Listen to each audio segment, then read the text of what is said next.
Hey everybody, how's it going? And welcome to Daily's 2A News. It's been a really tough week for the Second Amendment in this country. It seems like the Democrats will stop at absolutely nothing, and there's nothing that will deter them from pushing more and more gun control. So you have Nancy Pelosi, who's trying to push gun control into phase 4 of the stimulus package. So basically, the package that's supposed to stimulate the economy is now going to be used as a vehicle for gun control. And then you have Governor Ralph Northam signing several new gun control bills in his state, further limiting people's Second Amendment rights and infringing on the Constitution. So that's what we're going to be talking about today. Pelosi, Northam, two of the worst.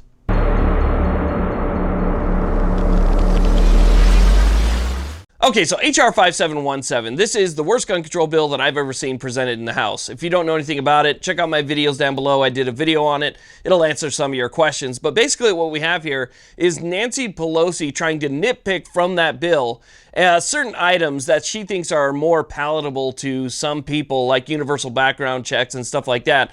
And she's trying to insert those into phase 4 of the stimulus package. Now, you remember how the first part of the stimulus package was delayed because Pelosi kept trying to insert stuff? It's pretty much the same thing. She was trying to put things into the stimulus package that had nothing to do with stimulus at all. There's nothing in there that she was trying to put that would actually help out the American people, help out small business or anything like that. She was basically just trying to use that to allocate money to different things that she had interests in. So all of her special interest stuff was being pushed in there and it wasn't passing. So she took some of it out but left most of it in and it finally passed. But basically she's just trying to use stimulus as a vehicle for her agenda, and that's what she's trying to do again now, is she's trying to use the last part of the stimulus plan to further her agenda. She's just using it as a vehicle to get it passed because people are going to say, hey, I want this, I want that, I want this stimulus to pass, I don't care what's in it, just get it passed. And if gun control is part of that, then there's a fear that because people want this stimulus, that they're going to allow that gun control to be in there. Now, if you look up the definition of tyrant, there should be a picture of Virginia Governor Ralph Northam right next to it. And that's because this guy single-handedly destroyed the Second Amendment in Virginia overnight. Now, when I say single-handedly, I know that the bill went through a process and it went through a legislature and they had to vote on it before it got to his desk. But it was his pen that signed them into law. It was his pen that could have just as easily vetoed them, saying, no, I'm going to stand up for the Constitution. But instead, he said, you know what, I'm going to stand up for my agenda instead of the Constitution, and I'm going to go against my oath of office, and I'm going to sign these things into law. So now the people of Virginia have universal background checks, red flag laws, which are both already unconstitutional on their face, and then also gun rationing.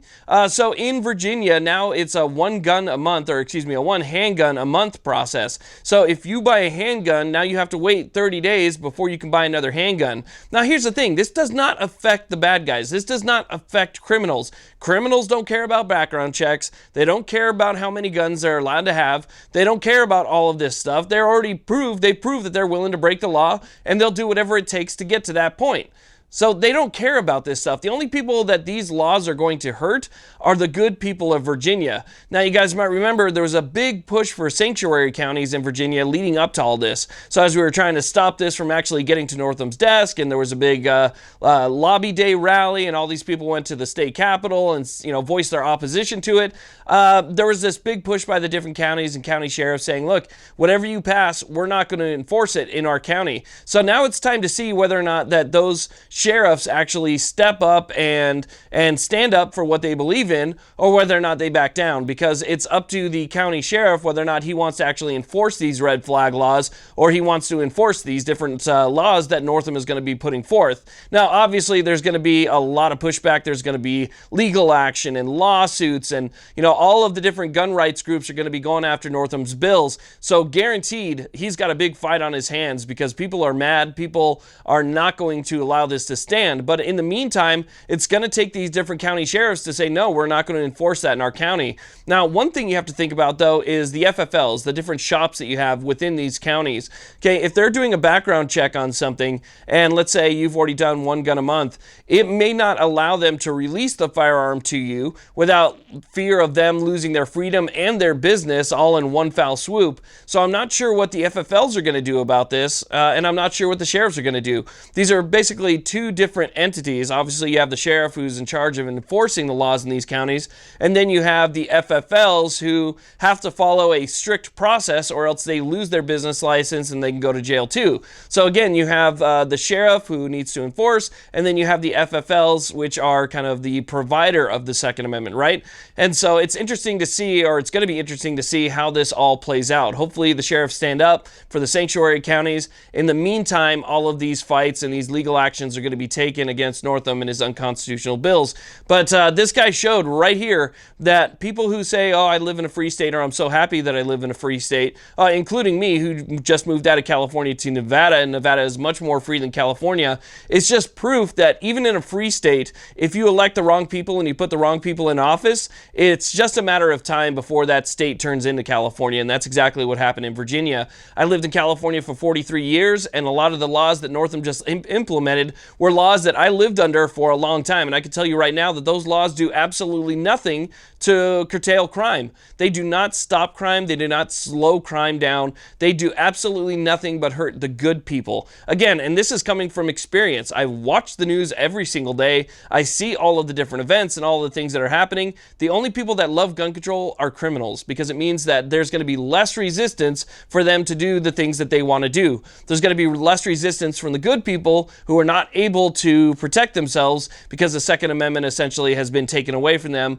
by the tyrants that are in office, and definitely Northam is one of those. So it's been a really tough week for the Second Amendment in this country. It's been a tough week for freedom in general. There's a lot of things that I've seen that have been really disturbing lately, and I think there are things that we need to talk about. But just these two events alone are worth really taking action over. You make sure that when it comes time to vote again, that you vote these people that did this to you in Virginia, you vote them out of office. And when it comes time to look at the people and the way that they voted in our Congress, nationally, that we remove them as well. We got to remove these people that see the Constitution as a speed bump instead of an actual barrier. We have to remove these people that don't see the Constitution as the final document that actually stops them from doing what they want to do. The Constitution is there to protect us, but at the same time, it's rules for the government to follow. So we got to make sure that we put people in office who actually acknowledge that these are their rules, not our rules. So again, Nancy Pelosi and Northam, I'm telling you, just along with other governors across this state, they are actively going after the Second Amendment. If you live in a state that has Democrats that are in a majority in any form or fashion, this is what you're going to start seeing. So we got to keep that in mind next time elections come around. So I want to thank you all very much for watching. Please like, subscribe, have a great day.